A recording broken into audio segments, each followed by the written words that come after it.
two little extra things on the end here. One is a little scale pattern thing you can learn with the left hand that'll build up strength in the left hand. It's just it's another G major scale. It'll produce the same tones as the one we just learned earlier, but what it does is it's going to work the muscles in the left hand a little bit more. The thing about the banjo is you can play whole songs with just one finger, so it's easy for the left hand to be a little atrophied and not be quite as strong as it might need to be. So then you come across a new technique and it can be kind of a little difficult because your hand is not real strong. Because like I can play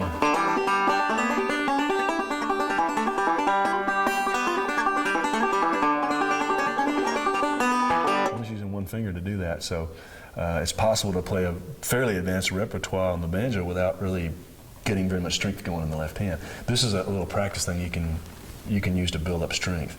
It's easy to remember. I go to the 5th fret where the 5th string joins the neck there, and I start on the fat string on the 4th string. And what I'm going to do is I'm going to play index, ring, and little finger on one string, and there's a fret in between each one, an empty fret. And then I do the same pattern on the next string. And then on the next string, I just go ring and little, and those two are together. And that makes a G scale also.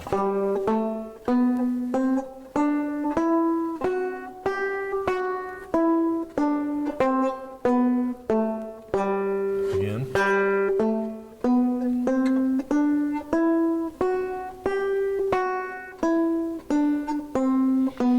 And that's a real good stretch practice for the left hand. Notice in order to do it, I got to have my thumb in the back of the banjo. I'm not gripping it like a golf club. I got my thumb in the back.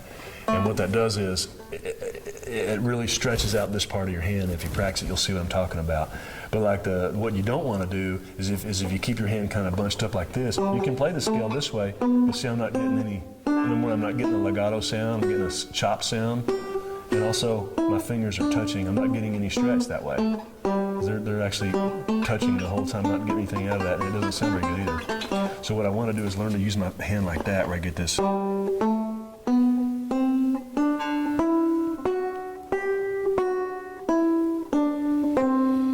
the really cool thing about a pattern like that is you can play it at every fret. It doesn't have open strings, so I can use it as a warm-up. I could come up here and do the same pattern.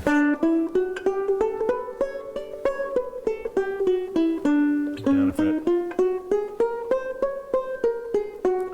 Down a fret.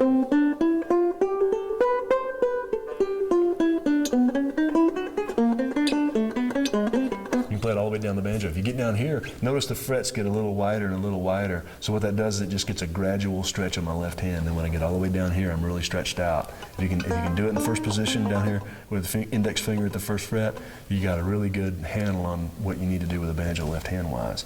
But it's in the key of G if you play it starting at the 5th fret. That's a good little scale practice there. That's just called a closed position G major scale. Last thing I'll leave you with, this is kind of like extra credit, so this may be a little, may take you a while to get there, but the way you'll get your melody notes out of the banjo is the roll, it keeps going unbroken, and then the melody notes drop in and just replace notes in the roll, and then you get back to playing the roll when you're done with that melody note.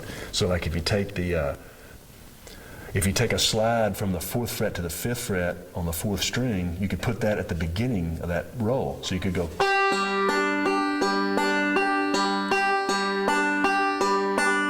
Put a little slide here and go.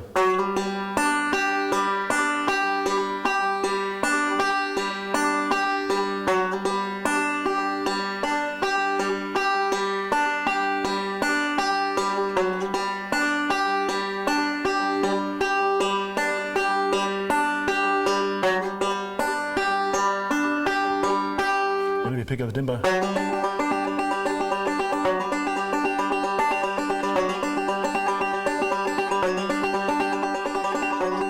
Pick up the tempo there, it sounds pretty banjo-y. That's like your first lick you can learn on the banjo. But notice the roll stayed the same. All I did was insert a melody note in there and then get back to playing the roll. And as far as the space that the right hand took up, it all is the same. That pattern takes up the same amount of space on the timeline.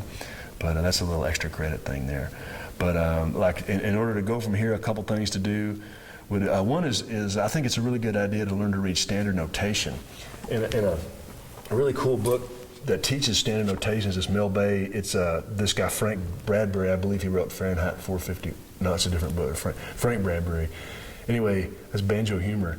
Anyway, this is a male-based banjo method here. It's written in standard notation. It teaches you to play just notes on a staff. And what's cool about that is then you can play with other musicians and other instruments and things like that in various styles, because if you read standard notation, you can play all kind of stuff. There's so much of the repertoire, the literature of music is written down in standard notation. This is a really good book. It's really inexpensive, and it just kind of teaches you to do that. Another really good book is that Pete Seeger book. When I was a kid, that was like the only book that they had. It's a red it's red, and it's kind of like it's real rough looking. It's like it's typed, you know. It's just a real basic book, but it's got some great stuff in there about Pete Seeger. He's a great banjo player, and his book is really cool.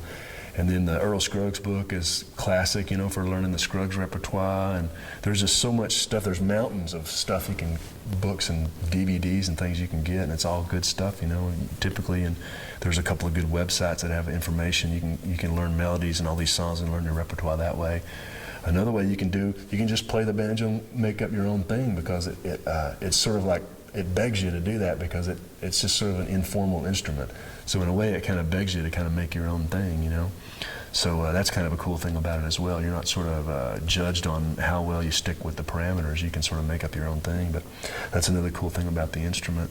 If you have friends that play, you can learn how to play with those guys. You can play in church. You can play with your kids that are in Suzuki violin or whatever you want, you know.